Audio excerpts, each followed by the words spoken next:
Dear viewers, welcome to our online classes. I hope you are well, though we are passing a pandemic situation because of COVID-19. As per instruction of National University, the teacher have to conduct their class through online. So I am going to start this class. I hope all of my students will enjoy my class. And dear students, if I made any mistake, excuse me all time. So now let's start my class. Dear students, today's topic is law and lawmaking process in Bangladesh. If you have any question regarding my class lecture, message in my messenger.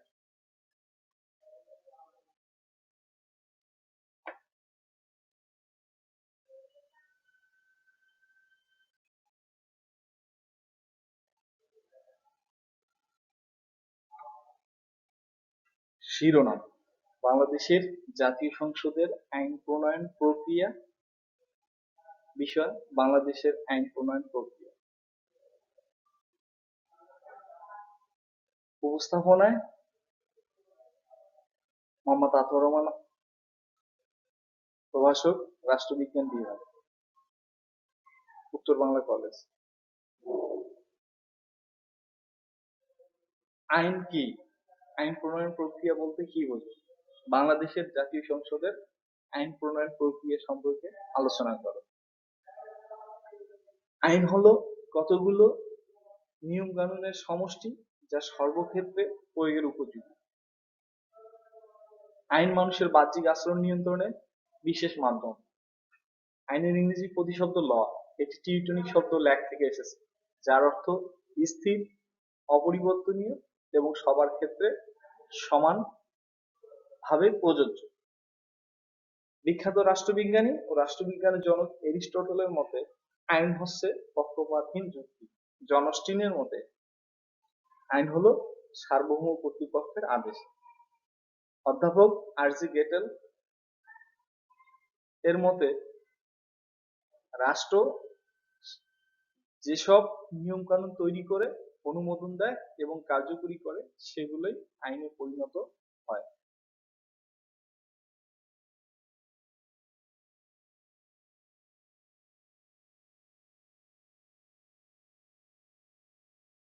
সুতরাং আইন হলো কতগুলো সুনির্দিষ্ট বিধিমালা যার আলোকে ব্যক্তি প্রতিষ্ঠান সুচারুরূপে পরিচালিত হয় আইনের মাধ্যমে ব্যক্তি জীবন সামাজিক জীবন ও রাষ্ট্রীয় জীবন সুন্দর ও সুসংহত হয়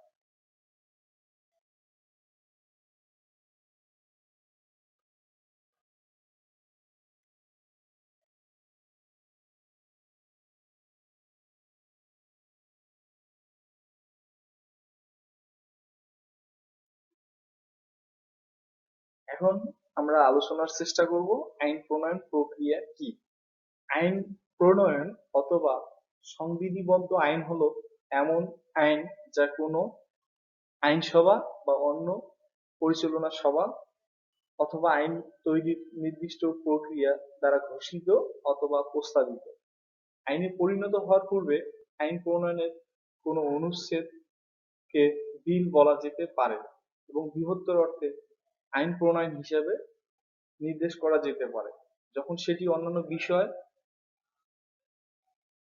থেকে আলাদা করা হবে কিনা এই বিবেচনায় থাকে আইন প্রণয়নের ক্ষেত্রে অনেক প্রক্রিয়া থাকতে পারে তৈরি করা প্রাধিকার দেওয়া বাতিল করা তহবিল প্রদান অনুমোদন প্রদান কর্তৃপক্ষের অনুমোদন এবং শেষ না করা বা সীমিত করা এটি কোনো আইনসভার আইন প্রণয়নের জন্য সাংবিধানিক আইনের অধীনে থাকা কার্যনির্বাহী বা প্রশাসনিক সংস্থা কর্তৃক গৃহীত আইনের ভিন্ন হতে পারে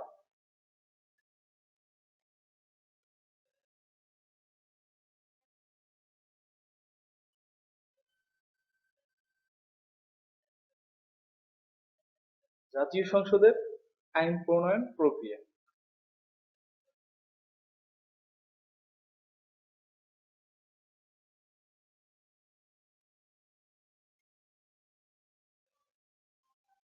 জাতীয় সংসদ বিভিন্ন পদ্ধতির মাধ্যমে আইন প্রণয়ন প্রক্রিয়া সম্পন্ন করে। এসব প্রক্রিয়ার একটি বিবরণ নিম্নে প্রদত্ত হল। জাতীয় সংসদের বিলকে দুভাগে বিভক্ত করা যায়, যথা সাধারণ বিল বা সরকারি বিল, গভর্নমেন্ট বিল, ও ব্যক্তিগত সদস্যদের বিল বা প্রাইভেট মেম্বার্স বিল। সাধারণত সদস্যগণ কর্তৃক উত্থাপিত বিলকে ব্যক্তিগত বিল বলে। সরকারি বিল দুই ধরনের, যথা অর্থ বিল ও অন্যান্য বিল। বেসরকারি বিলও দুই ধরনের, যথা বেসরকারি বিল ও অন্যান্য বিল। ক্যাবিনেটের নির্দেশে মন্ত্রী, আমলা ও বিশেষজ্ঞগণ বিলের খসড়া প্রণয়ন করেন।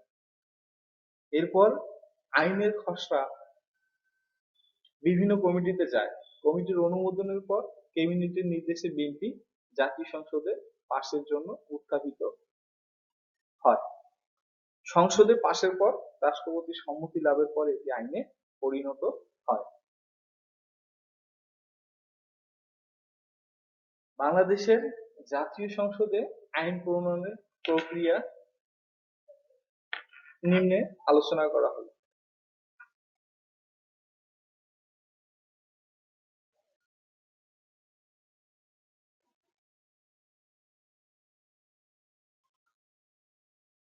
সরকারি বিল পাশের পদ্ধতি, মেজার্স অফ পাসিং পাবলিক বিল। দ্বিতীয় part, second reading. Third, committee পর্যায় বা কমিটি স্টেজ। ফোর্থ, রিপোর্ট বা প্রতিবেদন পর্যায়, রিপোর্ট স্টেজ। ফিফথ, তৃতীয় পার্ট, থার্ড রিডিং। সিক্স, বিলে রাষ্ট্রপতির সম্মতি বা president accent to the bill. Seven, রাষ্ট্রপতি কর্তৃক পুনর্বিবেচনার জন্য ফেরত পাঠানো বিল।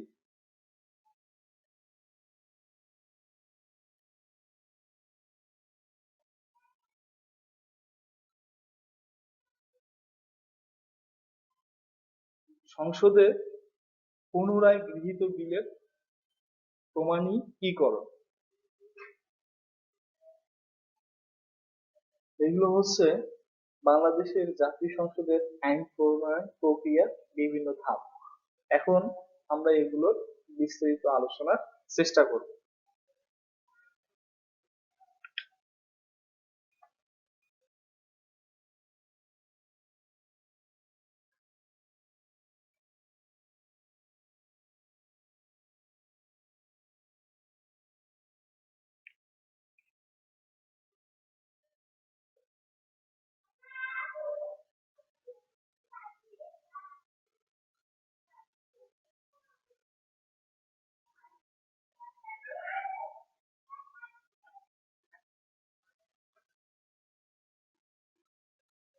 সরকারি বিল পাশের পদ্ধতি। সংসদে বিল পাশের জন্য সংসদে কয়েকটি পর্যায় অতিক্রম করতে হয়। প্রথম পর্যায়,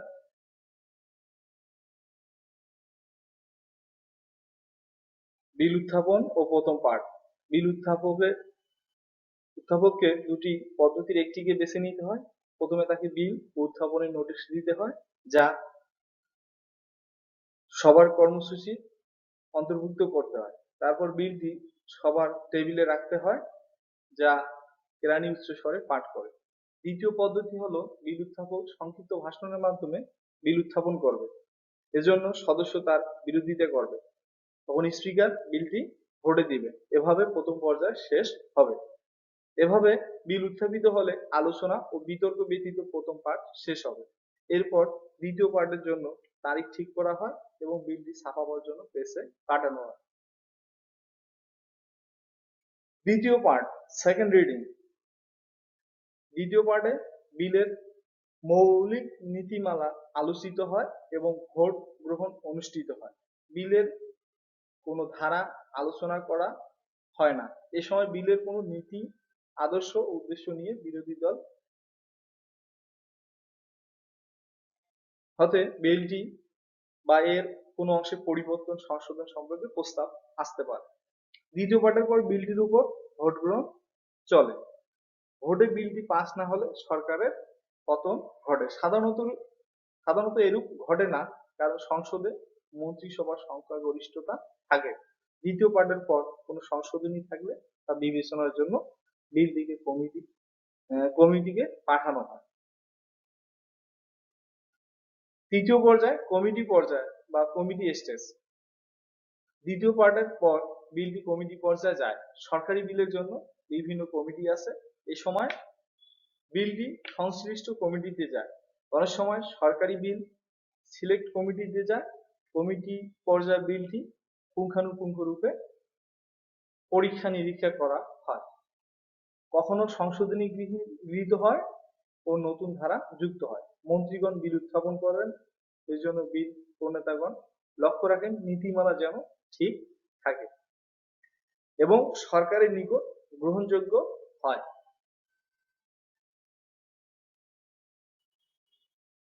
কমিটি পর্যায়ে সরকারের সংখ্যাগরিষ্ঠতা থাকে, এজন্য কোনো সংশোধনী গৃহীত হয় না। চতুর্থ স্টেজ রিপোর্ট বা প্রতিবেদন পর্যায়। Report stage. বিলের চতুর্থ পর্যায় হলো রিপোর্ট বা প্রতিবেদন পর্যায়। যদি কমিটি বিলটি সংশোধন না করে তবে কোনো প্রতিবেদন প্রয়োজন হয় না। সাধারণত কমিটির চেয়ারম্যান রিপোর্ট প্রদান করেন, বিলের সংশোধনী প্রস্তাব আলোচিত হয় এবং বিলটি যদি জরুরিভাবে পাস না করা লাগে বা অবিতর্কিত থাকে তবে পুনরায় সংশোধনী প্রস্তাবের প্রয়োজন হয় না। জাতীয় সংসদের সিদ্ধান্ত অনুসারে বিলটি চূড়ান্ত হয়। কমিটির সুপারিশ গ্রহণ করা জাতীয় সংসদের জন্য বাধ্যতামূলক নয়।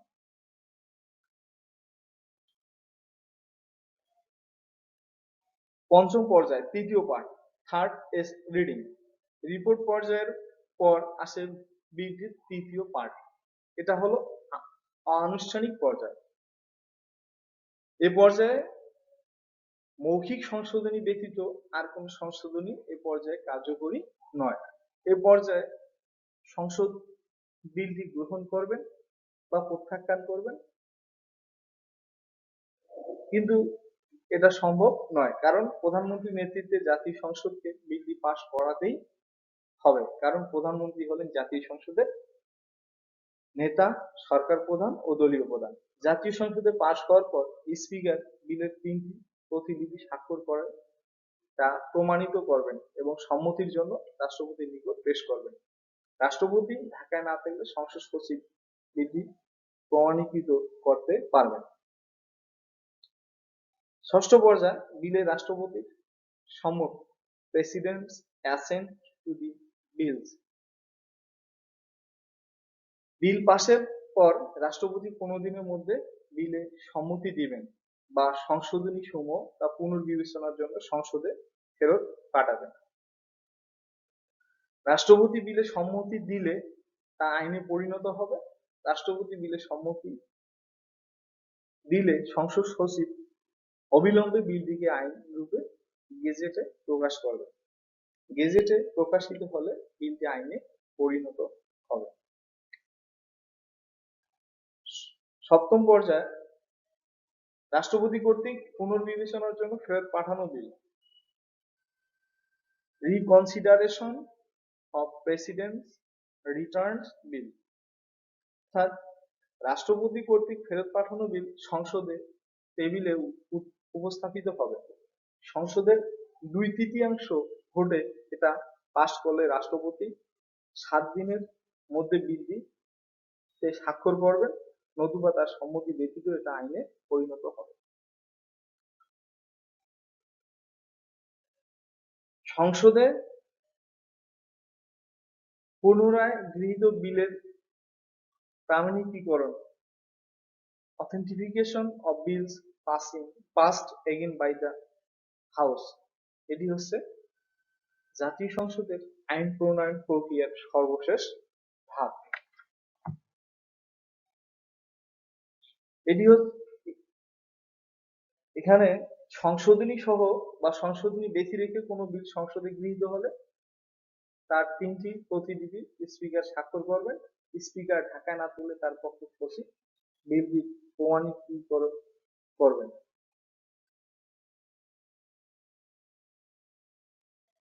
প্রিয় শিক্ষার্থী, এখন আমরা নিম্নের একটি চার্টের সাহায্যে জাতীয় সংসদের আইন প্রণয়ন প্রক্রিয়া তুলে ধরার চেষ্টা করব। সেটি হচ্ছে চার্ট 1, জাতীয় সংসদের আইন প্রণয়ন প্রক্রিয়া।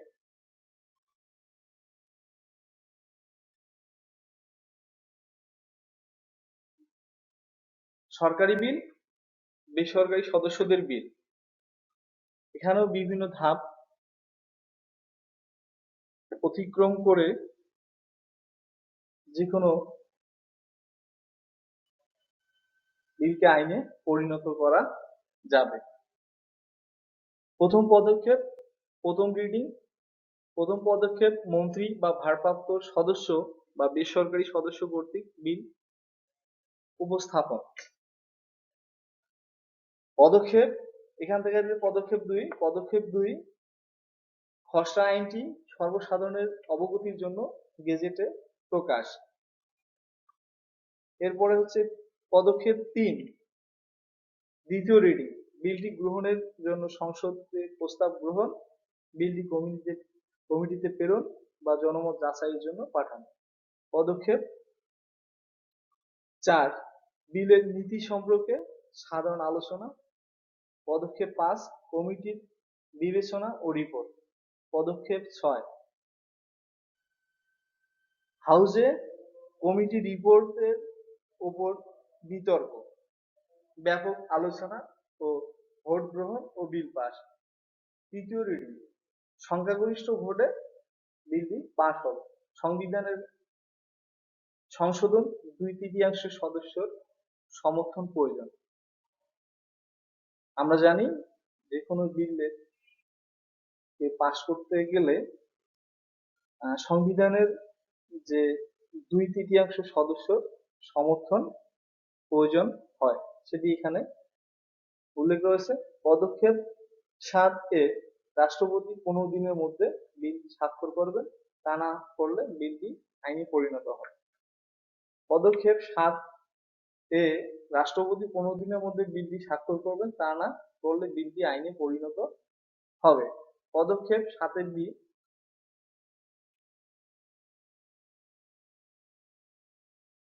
বিলটি রাষ্ট্রপতি পুনর্বিবেচনার জন্য পাঠান। এখানে 7 এ থেকে আমরা যদি আসি, পদক্ষেপ 7 বি, বিলটি রাষ্ট্রপতি পুনর্বিবেচনার জন্য পাঠান। এখান থেকে আসবে পদক্ষেপ 8, সংশোধনী সহ বা সংশোধনী ব্যতীত বিলটি রাষ্ট্রপতি সম্মতির জন্য পাঠান। এখান থেকে পদক্ষেপ 9, রাষ্ট্রপতি 7 দিনের মধ্যে বিলটিতে স্বাক্ষর করবেন এবং তা না করলে তার স্বাক্ষর ব্যতীত এটি আইনে পরিণত হবে।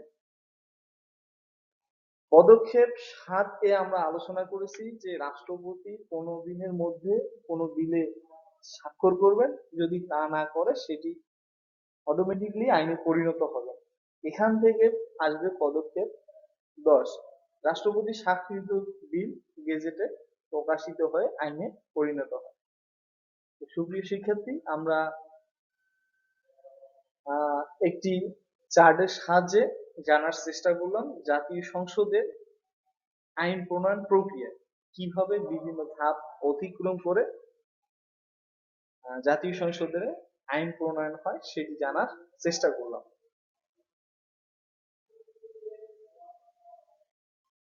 তো প্রিয় শিক্ষার্থী, করোনার এই বৈশ্বিক মহামারীতে ঘরে বসে শুধু শুধু সময় নষ্ট না করে আপনারা নিজেদের সিলেবাস সাথে নিয়ে সিলেবাসের কোর্স কন্টেন্ট ধরে ধরে পড়াশোনা শেষ করার চেষ্টা করবেন। পাশাপাশি যে বিষয়গুলো বুঝতে অসুবিধা হবে সেই বিষয়গুলো জানার জন্য আমাদের সঙ্গে যোগাযোগ করবেন। এবং সর্বোপরি যেটি বলবো সেটি হচ্ছে যে উত্তর বাংলা বিশ্ববিদ্যালয় কলেজ কর্তৃক আয়োজিত অনলাইন ক্লাসে আপনারা সম্পৃক্ত থাকবেন।